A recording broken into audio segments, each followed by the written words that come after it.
Alors, bonjour à toutes et à tous, j'espère que vous allez bien. Bienvenue sur la chaîne Essentiel RH, la chaîne qui parle de l'emploi, de l'immigration au Canada, de l'intégration et des études ici. Et comme je l'avais dit, je vais continuer la série que j'ai commencée sur la recherche d'emploi au Canada et je vais parler cette fois-ci de la lettre de motivation. La lettre de motivation dans le contexte canadien, il y a 3 types de lettres de motivation. Voilà. La lettre de motivation pour répondre à une offre d'emploi et la lettre de motivation pour offrir ses services. Ça, il s'agit d'une candidature spontanée et la lettre de remerciement pour ces personnes-là qui ont passé une entrevue et qui sont en attente d'un résultat et qui ne l'ont pas encore. Ça tarde ou bien vous venez juste de finir votre entrevue et ça vous tient vraiment à cœur d'avoir ce poste-là. Vous pouvez écrire une lettre de remerciement. Attention, dans la lettre de remerciement, commencez pas à harceler l'employeur. Donc, c'est ça. Je vais développer tout ça là. Suivez-moi. Écoutez, comme je l'ai dit, j'annonce la vidéo ici, mais le contenu sera déposé au complet sur ma chaîne YouTube. Donc, si vous voulez vous voulez comprendre, vous voulez écouter, vous voulez suivre la vidéo, la présentation jusqu'à la fin, vous devez vous abonner à ma chaîne YouTube. Donc, cette présentation que je suis en train de faire sur les techniques de recherche d'emploi au Canada, vous pourrez l'obtenir sous forme d'une formation. La différence dans ce cas est que vous aurez accès à la documentation et vous aurez accès personnalisé à moi. Nous pouvons prendre des rendez-vous, nous pouvons prendre du temps, vous et moi, afin que je vous montre, afin que j'étudie avec vous les techniques de recherche d'emploi au Canada, les techniques de conception de CV, de lettres de motivation au format canadien. Voilà, il y a 3 types de lettres de motivation. Il y a la lettre de motivation pour répondre à une offre d'emploi. Il y a la lettre de motivation pour offrir ses services à un employeur. Il s'agit des candidatures spontanées et la lettre de remerciement après une entrevue d'embauche. Vous savez, un CV est froid. Le CV seul est froid. C'est la lettre de motivation qui apporte de l'émotion dans votre candidature. Donc, quand il n'y a pas de lettre de motivation, c'est comme s'il n'y a pas de motivation, qu'il n'y a pas d'émotion. Donc, il est très important, comme je le dis toujours, de soigner votre lettre de motivation. Et c'est quoi le contenu de la lettre de motivation dans le cas où vous répondez à une offre d'emploi?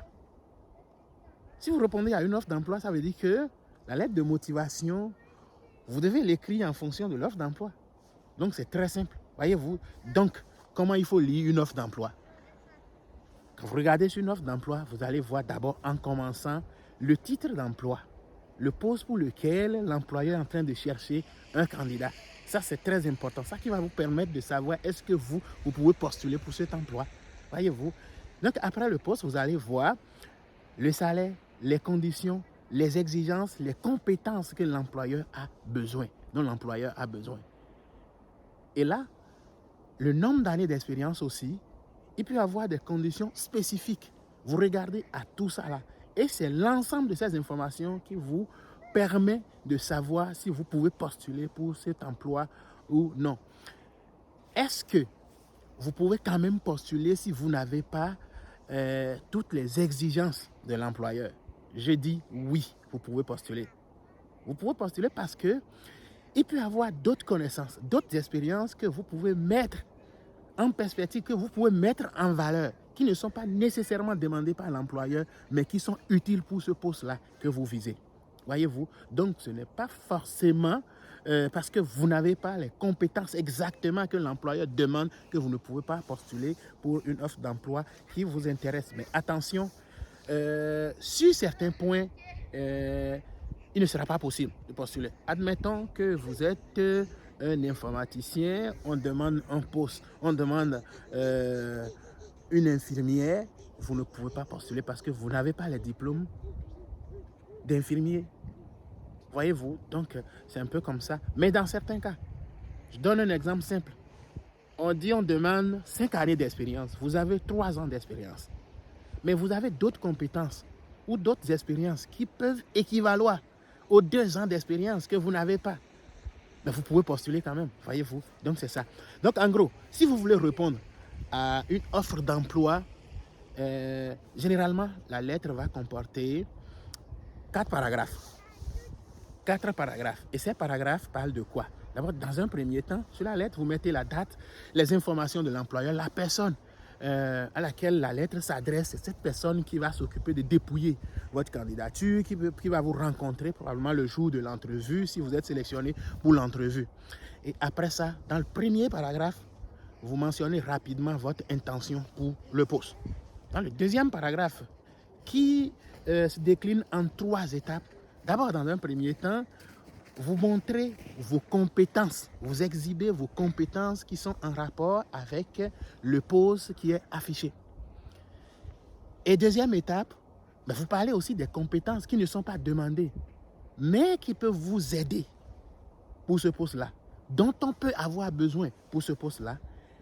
Et enfin, dans le deuxième paragraphe, troisième étape, vous montrez à l'employeur que vous avez un intérêt particulier pour lui.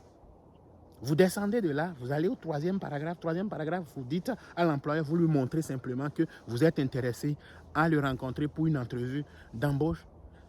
Et enfin, quatrième paragraphe, formule de politesse. C'est pas magique, c'est toujours ça, c'est comme ça. Mais ça dépend de ce que vous mettez dans ces paragraphes. Dans ce cas, vous répondez à une offre d'emploi. Voyez-vous? Et dans l'objet, il faut dire clairement le poste pour lequel vous êtes en train de postuler. Et s'il y a un numéro de référence, vous devez mettre le numéro de référence. C'est très important. Je vous le dis, ne négligez pas ça. Parce que ce sont ces raisons-là qui font en sorte que les employeurs, de un moment donné, ne répondent pas. Ils n'ont pas beaucoup de temps pour retracer votre candidature. Est-ce que la candidature vient avec quel poste et quelle référence? Non, il n'a pas le temps. Donc, voyez-vous, c'est ça. Donc, nous quittons là.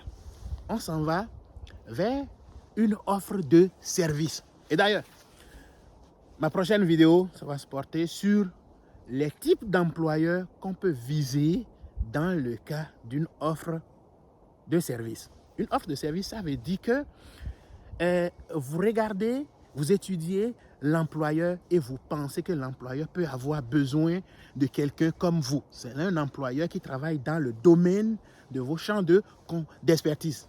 Donc, vous pouvez envoyer votre candidature là comme une offre de service. Et là, il faut libeller la lettre de motivation autrement. Dans l'objet, ça va vous parler d'une offre de service parce qu'il n'y a pas de poste dans un domaine. Parce que là, vous ne pouvez pas mettre de précision. L'employeur peut avoir une panoplie de possibilités pour vous. Voyez-vous? Donc, vous descendez, il va avoir exactement aussi 4 paragraphes. Voyez-vous, donc dans la première partie, comme je le disais, oui, évidemment, il faut mettre la date, il faut mettre l'adresse de l'employeur et tout. Mais là, dans ce cas, on peut adresser la lettre au service des ressources humaines directement, voyez-vous, parce qu'on sait que c'est le service qui s'occupe de la dotation. Ça. Dans le premier paragraphe, vous montrez directement votre intérêt pour l'employeur. Vous descendez, deuxième paragraphe déjà, oui, vous décrivez vos compétences que vous avez et que l'employeur pourrait avoir besoin, mais aussi d'autres compétences que vous avez, par exemple dans la gestion, si ce n'est pas un poste de gestion, ou d'autres compétences que vous avez qui peuvent être intéressantes, qui peuvent aussi faire valoir votre candidature. Donc, des compétences qui peuvent venir donner comme un apport, qui peuvent venir aider. Et à la dernière partie, comme je le dis, dans le deuxième paragraphe, vous mettez rapidement votre intérêt pour cet employeur particulièrement. Et troisième paragraphe, toujours, vous dites à l'employeur que vous êtes disposé à le rencontrer. Vous manifestez votre volonté d'aller le rencontrer pour une entrevue. Et enfin, la formule de politesse, toujours. Donc, voilà, c'est ça pour une offre de service. Et comme je le dis, c'est important. Et quand vous voulez faire la recherche d'emploi de l'international et que vous voulez comme passer par une offre de service, ce n'est pas à toutes les entreprises qu'il faut envoyer votre candidature. Et justement, comme je viens de le dire, ma prochaine vidéo va se porter sur les critères qui vont guider votre choix en ce qui concerne une offre de service, c'est-à-dire une candidature spontanée. Voilà. Parce qu'il faut aller regarder la région, la province, le taux de chômage, tout ça là, ça c'est des informations que nous devons considérer quand nous allons de l'avant pour une offre de service. Voilà. Donc la dernière partie, ça c'est la lettre de remerciement. Une lettre de remerciement, c'est quoi? Il y a plusieurs raisons pour lesquelles il faut écrire une lettre de remerciement. Par exemple, vous avez passé une entrevue et puis après un certain temps, vous n'avez pas de réponse encore. Vous pouvez envoyer une lettre de remerciement. Et la lettre de remerciement, juste comme dit à l'employeur, il ne faut pas m'oublier, hein, c'est un peu comme ça. Mais vous envoyez aussi une lettre de remerciement juste aussitôt en quittant l'entrevue pour montrer à l'employeur que vous avez vraiment un intérêt pour ce poste-là. Mais vous pouvez aussi envoyer une lettre de remerciement pour retirer votre candidature. Si entre-temps, après l'entrevue d'embauche, vous constatez que ce n'est pas une entreprise qui répond à vos valeurs ou que le poste que vous visez, ce n'est pas vraiment le poste qui vous intéresse, finalement, après les explications que le recruteur vous a données, vous pouvez retirer votre candidature poliment. On ne sait jamais, peut-être qu'une prochaine fois, vous allez avoir besoin, oui, de postuler encore dans cette entreprise. Donc, voilà, c'est ça. Et c'est quoi le libellé d'une lettre de remerciement? Ça revient toujours les mêmes rubriques. Il faut dater la lettre, il faut envoyer la lettre à quelqu'un dans l'établissement. Par exemple, la personne qui vous a passé en entrevue, qui vous a des informations sur cette personne, ou le service des ressources humaines.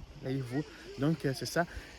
Vous commencez par le premier paragraphe à dire toujours vos motivations pour le poste là. Et puis, deuxième paragraphe, vous dites à l'employeur à quel point, oui, vous avez aimé l'entrevue, c'est ça, parce que ça a vraiment rentré dans vos compétences, dans vos champs d'expertise. Et ça, deuxième partie, toujours, les compétences, on les dit rapidement, les compétences que vous avez et qui pourraient être comme toujours utiles pour, en fait, l'organisation. Donc, c'est aussi une lettre pour peut-être apporter de façon habile ce que vous auriez oublié pendant l'entrevue et qui est vraiment important et qui peut venir valoriser votre candidature. Attention, il ne faut pas en mettre trop. Donc, c'est ça. Voilà, donc, et puis, enfin, la particularité pour l'employeur. Pourquoi cet employeur particulièrement, vous le dites. Et enfin, les formules de politesse, voyez-vous. Donc, c'est ça pour ce qui concerne une lettre de motivation. Comme je l'ai dit, 3 modèles de lettres de motivation qu'on rencontre dans le contexte canadien. C'est ça.